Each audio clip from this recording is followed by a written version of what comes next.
Hi student, welcome to my channel Bukhari maths.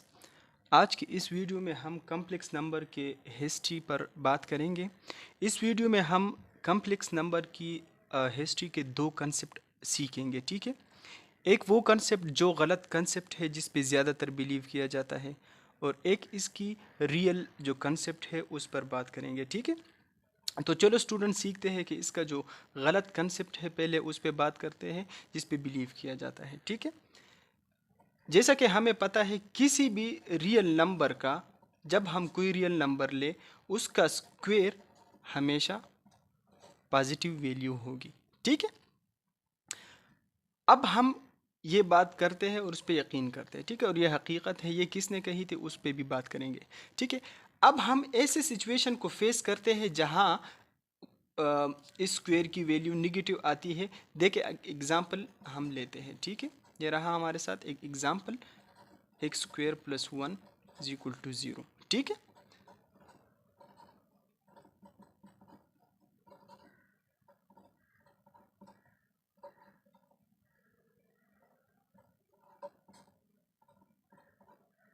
ठीक है, यहाँ पर हम देखें तो हमारे पास यहाँ क्या आता है, x square is equal to -1, यानी कि इसका स्क्वायर हमारे साथ निगेटिव वैल्यू आई है। लेकिन हमने कहा था कि किसी भी रियल नंबर का स्क्वायर निगेटिव नहीं हो सकता, वो पॉजिटिव ही होगा।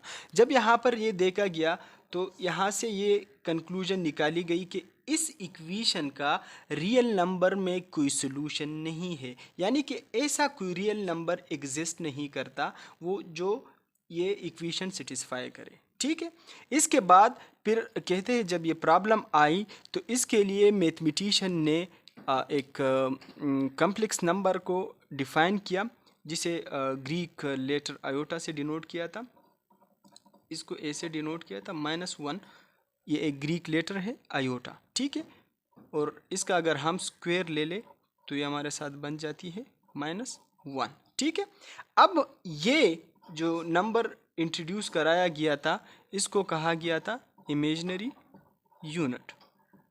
ठीक है, इसको क्या कहा गया था, इमेजिनरी यूनिट। जब ये नंबर इंट्रोड्यूस कराया गया तो इसी के थ्रू हमने ये इक्वेशन जो थी उसको सॉल्व किया और उसकी सोल्यूशन निकाली। कैसे, उसको देखते हैं। ठीक है, एक्स स्क्वायर हमारे साथ आई थी ये वैल्यू -1। ठीक है, x is equal to plus minus square root -1, जबकि हमें ये बताया गया था कि अयोटा जो वैल्यू है वो -1 की इक्वल है अगर स्क्वायर रूट उसके ऊपर लिया जाए। तो इससे बन जाता है हमारे साथ क्या, प्लस माइनस अयोटा। ठीक है, इस चीज़ की जो प्रॉब्लम आई थी इसमें उसकी जो सोल्यूशन आई वो हमारे पास ये आ गई, यानी कि इस इक्वेशन की सोल्यूशन आई ये। और असल में हमें बताया जाता है कि ये ऐसे क्वाड्रेटिक इक्वेशन में प्रॉब्लम की वजह से ये जो नंबर है ये इंट्रोड्यूस कराए गए थे। ठीक है, अब ये बात कही किसने थी उस पे बात करते हैं। ठीक है, ये एक मैथमेटिशियन था हिंदू जिसका नाम था भास्कर। क्या नाम था उसका, भास्कर, एक हिंदू मैथमेटिशियन जिन्होंने 12वीं सेंचुरी में एक स्टेटमेंट दी थी कि अगर हम कोई भी पॉजिटिव या नेगेटिव नंबर ले तो उसका स्क्वायर क्या होगा, पॉजिटिव। कोई भी पॉजिटिव नंबर हो या नेगेटिव नंबर हो उसका स्क्वायर क्या होगा, पॉजिटिव ही होगा। और दूसरी बात उन्होंने कही थी, अगर हम किसी भी पॉजिटिव नंबर का स्क्वायर रूट ले ले तो वो हमें 2 फोल्ड वैल्यू देगा। कैसे, एक ये और एक ये, ऐसा 2 फोल्ड वैल्यू वो हमें देगा। ठीक है, ये बास करने कहा था। और इसके बाद उन्होंने कहा था there is no negative number having square root, यानी कि उसने कहा था नेगेटिव नंबर का स्क्वायर रूट जो होता है वो नहीं होता। ठीक है, अब यहाँ पर देखें, अब हमने यहाँ पर कहा था कि हमारे पास रियल नंबर का जो स्क्वायर है वो हमेशा पॉजिटिव वैल्यू होगी। वो असल में भास्कर ने 12वीं सेंचुरी में ही कही थी। ठीक है, किसी नंबर का जो स्क्वायर है वो पॉजिटिव ही होगा और नेगेटिव नंबर का जो स्क्वायर रूट है नेगेटिव नंबर का स्क्वायर रूट वो नहीं होता। ठीक है, ये एक कंसेप्ट जो हमें बहुत ज़्यादा बताया जाता है स्कूल, कॉलेज, यूनिवर्सिटी में, और आप लोगों ने अक्सर इसे बुक्स में भी देखा होगा। लेकिन ये कम्प्लेक्स नंबर की जो ये हिस्ट्री बताई गई है, ये तमाम जो हिस्ट्री है ये गलत है। ठीक है, इसकी जो असल हिस्ट्री है, रियल हिस्ट्री कम्प्लेक्स नंबर की जो आई है जिस इक्वेशन से, वो थी क्यूबिक इक्वेशन, क्वाड्रेटिक इक्वेशन की वजह से नहीं आई है। ठीक है, उस पर अब बात करते हैं कि वो कैसे आई थी। ठीक है, और उसको पढ़ने के लिए हम जाते हैं इसकी हिस्ट्री में। एक इटालियन मैथमेटिशियन, फिजिस्ट, फिलासफर और गेमलर ने एक क्यूबिक इक्वेशन को सॉल्व किया था अपने एक बुक्स में, और उससे ही तमाम कहानी कम्प्लेक्स नंबर की बनी थी। वो कैसे बनी थी पढ़ते हैं इसमें कि जेरोम कार्डन, ये एक इटालियन मैथमेटिशियन था, और इस मैथमेटिशियन ने एक बुक लिखी थी 1945 में। ठीक है, और उस बुक का नाम था आर्स मेगना। इस बुक में इन्होंने क्वाड्रेटिक और क्यूबिक इक्वेशन की जो एक अलजब्राइक मेथड थी, उन्होंने इस बुक में वो डिस्क्राइब किया था। ठीक है, और ये एक इटालियन लफ्ज़ है जिसका मतलब होता है द ग्रेट आर्ट। ठीक है, अब इन्होंने ये जो बुक लिखी थी, इस बुक में ये बुक उन्होंने 1945 में ही पब्लिश की थी। इस बुक में उन्होंने एक प्रॉब्लम दिया था कि अगर हमारे साथ 10 हम इक्वल पार्ट्स में डिवाइड करें, ऐसा कि उसका सम हमें 10 दे दे, ठीक है, और प्रोडक्ट 40 दे दे। ठीक है, ये उन्होंने अपने इस बुक में एक प्रॉब्लम दी थी, और फिर इस प्रॉब्लम को उन्होंने एक सिंपल अलगोरिथम से, यानी कि कंप्लीटिंग स्क्वायर से सॉल्व किया था। और इसकी जो सोल्यूशन आई थी, इन्होंने इसकी सोल्यूशन कुछ यूँ निकाली थी। इसके आंसर निकाले थे 5 प्लस अंडर रूट माइनस 15, और दूसरा जो था वो था 5 माइनस 15। ठीक है, अब इन्होंने ये जो सोल्यूशन निकाली, इसके लिए, इस प्रॉब्लम के लिए जो इन्होंने अपने बुक में दी थी, इसके लिए उन्होंने ये दो सोल्यूशन निकाले, और इसको जब देखा गया तो यहाँ पर अंडर रूट में नेगेटिव वैल्यू आई थी, यहाँ पर और यहाँ। जब जेरोम कार्डन को ये चीज़ दिखाई दी, तो उन्हें भास्कर की वो बात याद आ गई कि स्क्वायर रूट में तो कोई नेगेटिव वैल्यू नहीं हो सकती, क्योंकि उसने कहा था कि there is no square root of negative value. तो यहाँ पर ये मेंटली टार्चर हुआ, कंफ्यूज हुआ कि अब यहाँ क्या किया जाए। तो उन्होंने यहाँ पर ये कंक्लूजन निकाली कि हमारा जो ये सोल्यूशन है इस प्रॉब्लम के लिए, ये सोल्यूशन मीनिंगलेस है। ठीक है, लेकिन अगर यहाँ देखा जाए तो ये मैथमेटिक्स की हिस्ट्री में फर्स्ट टाइम था जहाँ पर कोई नेगेटिव नंबर स्क्वायर रूट में लिखा गया था। ठीक है, जेरोम कार्डन ने इसको सिंपल सम करके इसकी वैल्यू क्या निकाली थी 10, और प्रोडक्ट 40 निकाली थी ऐसे। लेकिन वो असल में कंफ्यूज थे इस चीज़ पे, क्योंकि यहाँ पर नेगेटिव वैल्यू आई हुई थी। ठीक है, वो इस चीज़ के लिए बहुत ही ज़्यादा कंफ्यूज थे, लेकिन उन्होंने सिर्फ सिंपल कहा कि ये चीज़ हमारे साथ मीनिंगलेस है। ठीक है, अब असल में क्वाड्रेटिक इक्वेशन जो होती है वो और लीनियर इक्वेशन, इन दोनों में तो फ़र्क है, और ये चीज़ पहली दफ़ा लीनियर इक्वेशन के वजह से आई है, यानी मतलब स्क्वायर रूट में जो नेगेटिव वैल्यू है। ठीक है, अब असल जो कम्प्लेक्स नंबर की हिस्ट्री है क्यूबिक इक्वेशन, उस पर बात करते हैं। क्यूबिक इक्वेशन की एक फॉर्म थी, क्यूबिक इक्वेशन की ये एक फॉर्म थी x3 ax प्लस बी। ठीक है, इस इक्वेशन के लिए कार्डन ने एक फार्मूला इंट्रोड्यूस कराया था अपने इस बुक में आर्स मेगना में। इन्होंने कहा था अगर हमारे साथ कोई भी क्यूबिक इक्वेशन इस फॉर्म में हो तो इसकी जो सोल्यूशन है वो यूं होगी।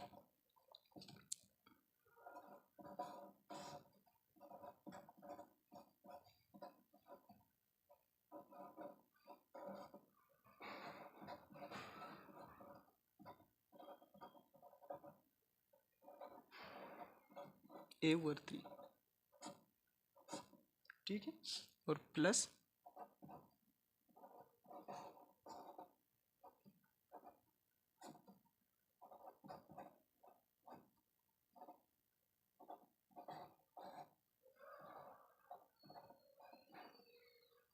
यहाँ पर स्क्वायर नहीं है, सॉरी,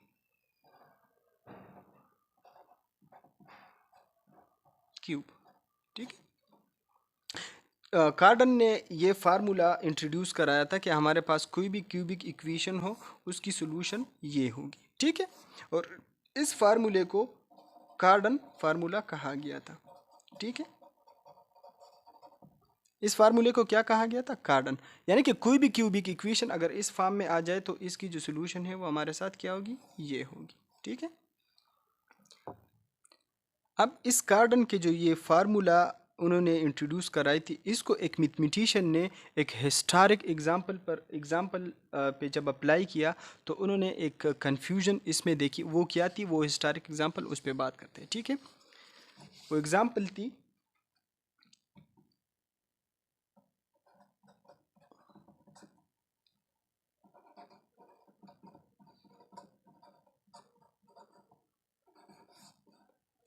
ये एक एग्जाम्पल थी, ठीक है।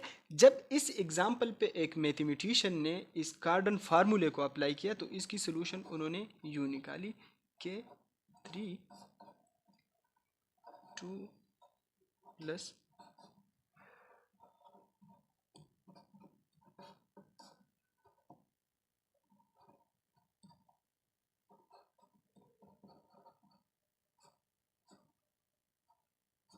यहाँ पर जब उस मैथमेटिशियन ने इस हिस्टोरिक एग्जाम्पल पर ये कार्डन का जो फार्मूला था वो अप्लाई किया तो उन्होंने उसकी जो सॉल्यूशन थी वो उसकी ये निकाली। लेकिन यहाँ पर जब देखा गया तो यहाँ पर एक दफ़ा फिर ये जो रेडिकेंड है इसमें ये वैल्यू स्क्वायर रूट में नेगेटिव आ रही थी, ठीक है, जैसा कि ये वैल्यू है। और एक दफ़ा फिर वो बास्कर की बात दोबारा आई कि यहाँ पर तो फिर स्क्वायर रूट में नेगेटिव वैल्यू लिखी गई है। तो इस चीज़ को भी जब कार्डन ने ऑब्ज़र्व किया और देखा कि एक और एग्ज़ाम्पल है जिसकी वजह से ये चीज़ आ रही है, तो उसने इस सॉल्यूशन को इस एग्ज़ाम्पल के लिए क्या कहा कि ये इसके लिए एप्लीकेबल नहीं है। यानी कि ये जो सॉल्यूशन है वो इस एग्जाम्पल के लिए मीनिंगलेस है, इसकी कोई मीनिंग नहीं है, ठीक है। ठीक है, तो जेरोम कार्डन के जो वर्क था उसके पब्लिश होने के 30 साल बाद एक और मैथमेटिशियन आता है जिसका नाम होता है राफेल बम्बेली।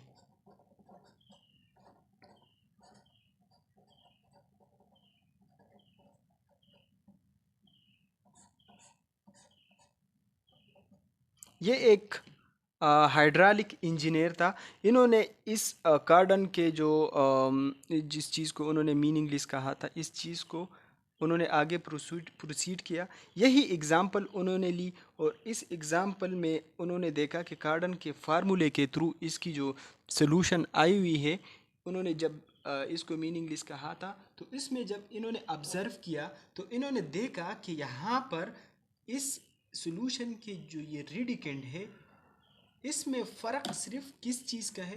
प्लस और माइनस साइन का, ठीक है। इन्होंने क्या किया फिर? इन्होंने इस चीज़ को क्या किया? एक दूसरे नंबर के साथ फ़र्ज किया। और कैसे? उन्होंने क्या किया? यही चीज़ उठाई और इसको ऐसे पैटर्न में लिखा,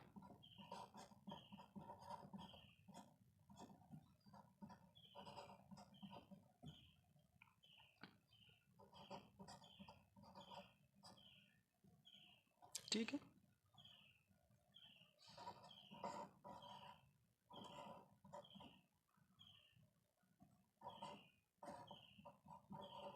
सॉरी, ये माइनस है।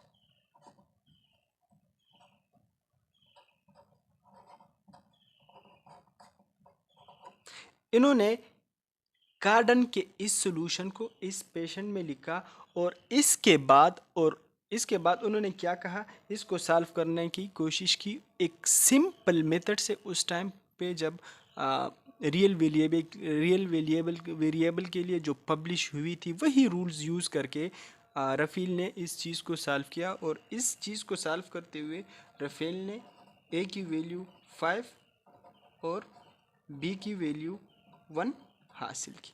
ठीक है, और इस चीज़ को यहाँ पुट करके उन्होंने इसकी सोल्यूशन निकाली 5 प्लस -1 5 माइनस -1। अब यहाँ पर अगर देखा जाए तो रफ़ील ने इस एक मीनिंगलेस चीज़ को मीनिंग दी थी। ठीक है, और ये वो टाइम है जहाँ पर कॉम्प्लेक्स नंबर का बर्थ बेसिकली हुआ था। ठीक है, और इस चीज़ को रफ़ेल ने एक नाम दिया था पाइदोमिनो। ठीक है, उसके लिए उन्होंने एक नोटेशन इंट्रोड्यूस कराई थी, और उस नोटेशन को उन्होंने पाइदोमिनो कहा था। ठीक है, ये रफ़ेल ने ही कहा था। ठीक है, तो यहाँ पर अगर देखा जाए तो असल में कॉम्प्लेक्स नंबर यानी कि इमेजनरी नंबर जो था, ये इमेजनरी यूनिट जो था, इसकी बर्थ एक क्यूबिक इक्वेशन में प्रॉब्लम की वजह से आई थी। ठीक है, क्वाड्रेटिक इक्वेशन की को सॉल्व करने की वजह से ये राइज नहीं हुई थी। ठीक है, समझ में आ गया आपको। अब यहाँ पर देखते हैं कि इस जो ये जो नया नंबर है, इसको जो इमेजनरी कहा गया था वो किसने कहा था। ठीक है, एक और मैथमेटिशियन जिसका नाम था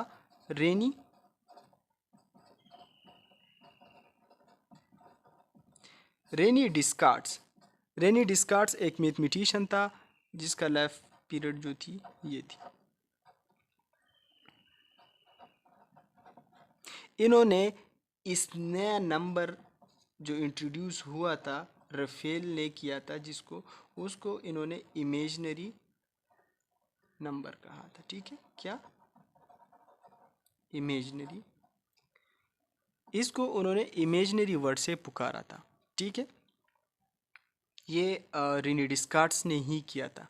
ठीक है, यानी कि जो ये इमेजनरी यूनिट जिसे कहा जाता है इमेजनरी यूनिट, इसको असल में इमेजनरी किसने कहा था, रेनी डिस्कार्ट्स ने।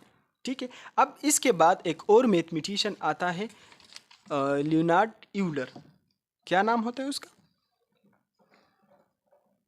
लियोनार्ड